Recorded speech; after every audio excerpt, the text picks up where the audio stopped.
Now, the COP30 climate conference is where world leaders try to hammer out solutions to the growing climate crisis. This year, the United States also boycotted that gathering. In Belém, Brazil, the past 2 weeks have seen indigenous protesters marching for better protections of their own territories and thousands of youth activists across the world calling for fossil fuel phase-outs, with many saying our future is being burnt down. The Pulitzer Prize-winning journalist Elizabeth Kolbert has been covering climate for over 20 years, and her new book is a collection of essays. And she's joining Hari Srinivasan to reflect on what she has learned. Christiane, thanks. Elizabeth Kolbert, thanks so much for joining us. Your most recent book, Life on a Little-Known Planet, takes the reader through 20 years of your essays and reporting on this topic. And there's a quote that kind of sums up some of your reporting. Even as we are upending the natural world, we are coming to understand it in ever more intimate detail. What is it about the natural world that kept you going back to find these stories, to talk to these people, to share these experiences? Well, the book and, the stories in it are sort of, I think of them as sort of a love letter or love letters, collection of love letters to a changing world, a changing planet. And as you mentioned, I have, in the process of writing these stories, gone to amazing places, to New Zealand, to the Amazon, to the Great Barrier Reef. And I got to see amazing creatures and meet amazing people. So that, what more really could a journalist ask for than that? All right, let's talk about some of these amazing people and places. David Gruber is one of the first people you start your book out with. How did you find his work in the first place? What led you to the story? Well, like all journalists are sort of magpies. I read and came upon a reference to the project somewhere. It's called SETI, which is a purposeful allusion to the search for extraterrestrial intelligence, except now we're looking for cetacean intelligence. So the project is looking to try to decipher the language of sperm whales. Sperm whales communicate through these very elaborate series of clicks that they emit from their enormous heads.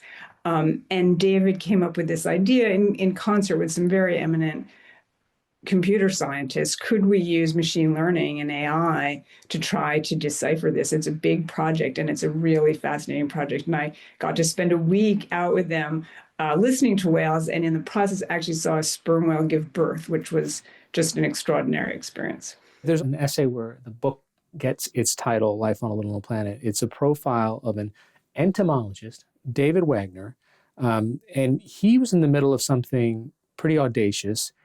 He wanted to try to identify all the caterpillars in America. What is the grand value in this job? Well, I think that one of the messages I hope comes through in the book is something that I've really come to feel strongly and learned from all of the scientists that I've been out in the field with who study different species, is that every species, and a caterpillar is a species of moth or butterfly that has yet to metamorphose into an adult. Every species is an answer to the great question of how to survive on planet Earth. Every species has come up with a different answer to that question. And when you think about it, that is sort of the vast encyclopedia of life. And what David Wagner is out there doing, as you say, is trying to collect and photograph every caterpillar in North America, which is a vast task. And being with him was, just exhausting. We were running around all the time looking for caterpillars, and found some amazing caterpillars, which didn't really reveal their true colors except under magnification, but are just fantastic creatures. And that he really sees it as a race against time. Will these species even be there, 5, 10, 15, 20 years from now? And we were in Texas, and where they're having a big drought. And so that question of whether drought and climate change is going to just wipe out some of these species was very much, uppermost in his mind. Kind of maybe a refresher, a biology lesson here. What's the ripple effect when we have what you describe as the insect apocalypse, right? If there are these species that we no longer have, we might just see them as like, oh, it's a pretty butterfly, et cetera, but it's part of an ecosystem. Yeah, and with caterpillars, that's a huge big deal because caterpillars are a huge source of food, of protein for birds. And when they're fledging their young, there are a lot of birds who basically depend on catching many, many, many, hundreds of caterpillars to get their brood, to the point where they can fledge and leave the nest.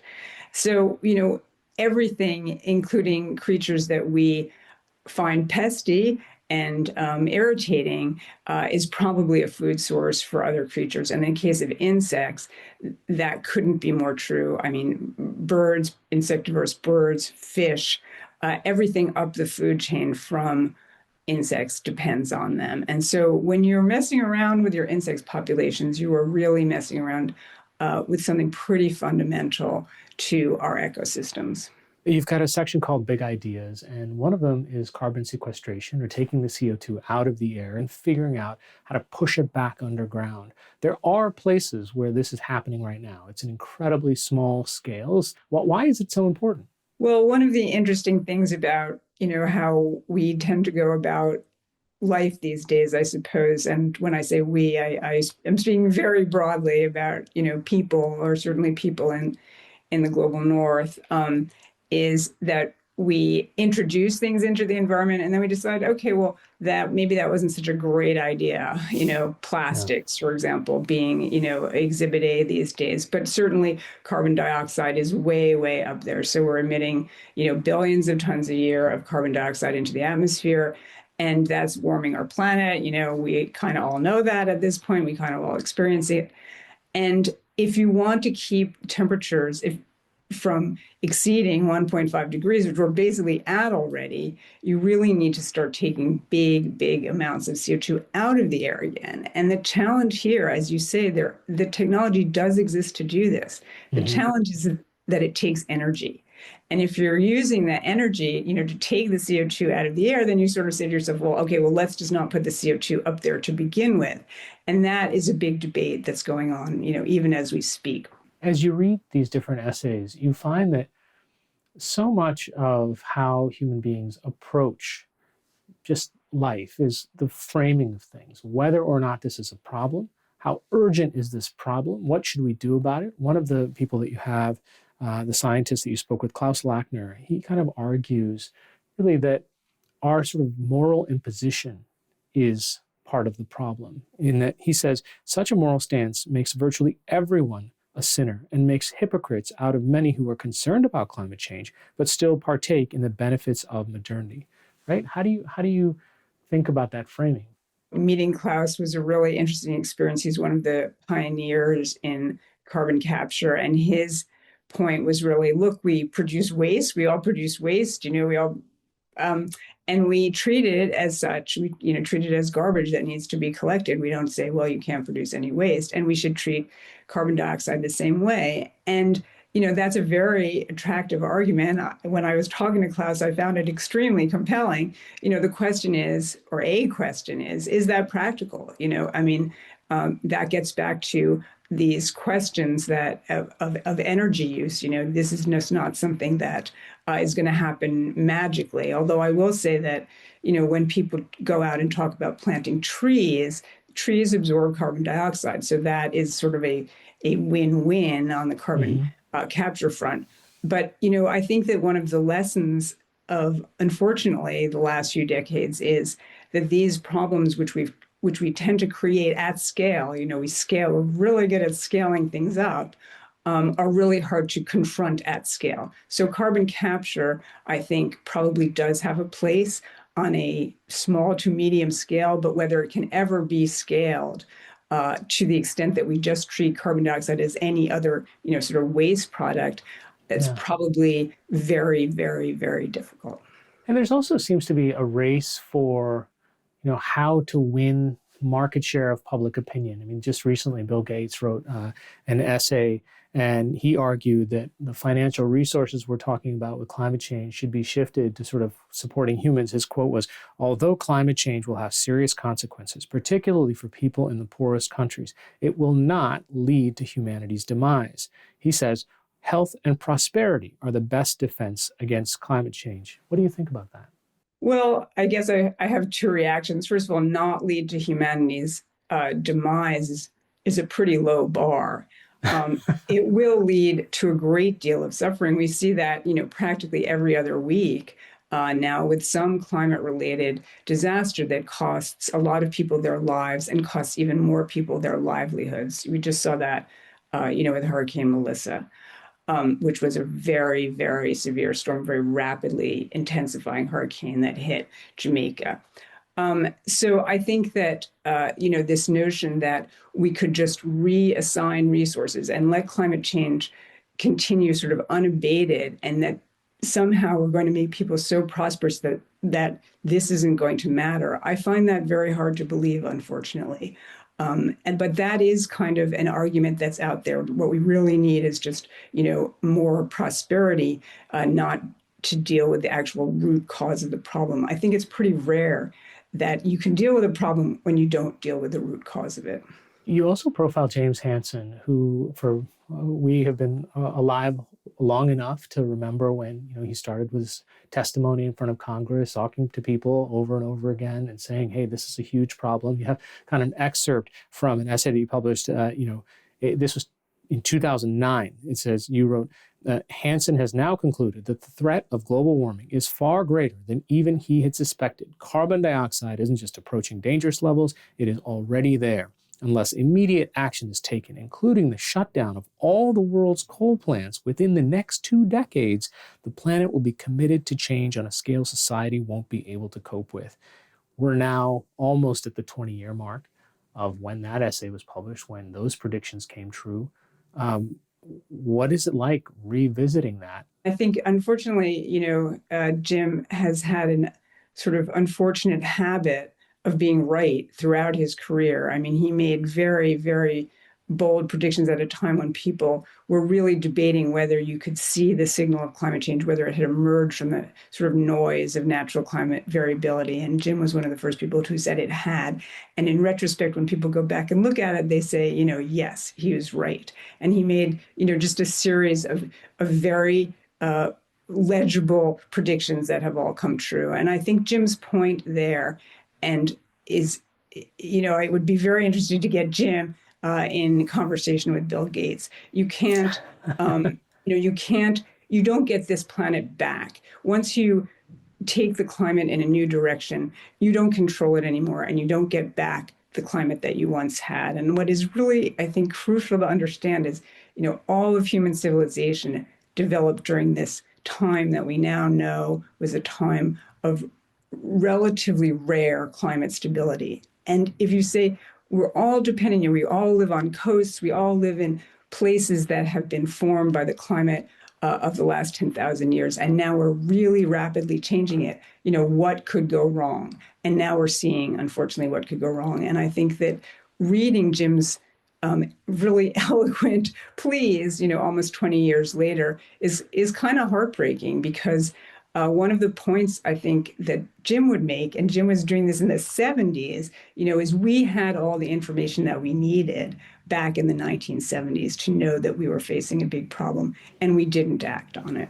What do you think has happened in those 20 years? I mean, it became an international priority, right? And there were moments where we saw, hey, we collectively got together to do something about the ozone hole over Australia, and we kind of did it. I mean, in a relatively short period of time.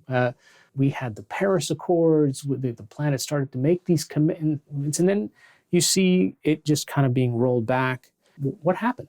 I think that, one really simple answer is, look, obviously there are huge vested interests that, are protecting the status quo, which is very heavily fossil fuel dependent. So that's no secret. I don't think at this point anyone would make a secret of that.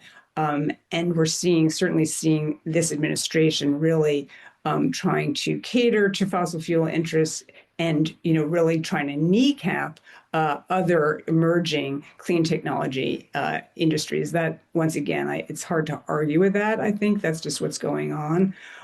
So the economics of it are, really, really intense. And there are many nations that are basically, petrostates. And they obviously also have a huge interest in not transforming the global energy economy. So that's, the basis. Now, the question of why, the rest of us, as it were, those of us who are, not petrostates or not heavily invested in the fossil fuel industry, why aren't we all outraged and, taking to the streets to demand this kind of change, is a question that I really can't answer. As you say, it does happen. There are moments when somehow, for whatever reason, public opinion, people get really upset and take to the streets and demand action on climate change. And then we sort of see this lull again. And I think one of the problems is that climate change is a problem that is going to last forever. It's going to be a problem for the rest of, my life and your life, and probably of everyone listening to this tonight. And so it's not something that you can just say it's solved and let's move on. And that's a really hard problem politically to deal with. Watching this for 20 years now, and considering where the United States was in the climate conversation versus where we are today, what gives the world any, sense that our word matters? Well, in the climate realm, I think that people only take the U.S., seriously because we are such a big economy, we're such a big energy user, we're such a big energy producer, and we are such a technological powerhouse. And I think the sense is, well, you can't solve this without the U.S. You can only deal with it with the U.S. So basically, we have to deal with the U.S. when they're willing to be in the room. Now the U.S. is not even willing to be in the room. The Trump administration has withdrawn from the Paris Agreement. They could still be at this COP in Brazil, but they're not, very pointedly. And some people I think are saying, well, so be it. The world is going to have to move ahead on its own. And one of the big developments in recent years has been China really taking the lead on technologies like, solar panels and electric cars.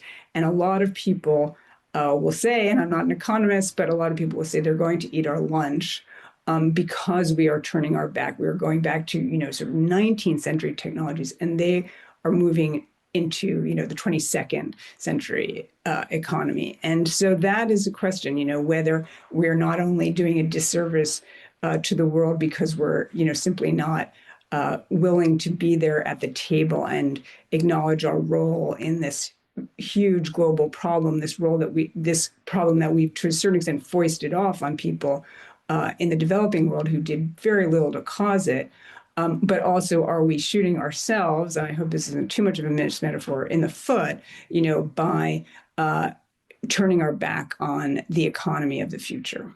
The book is called Life on a Little Known Planet. Elizabeth Kolbert, thank you so much for writing the book and for your time today. Oh, thanks for having me.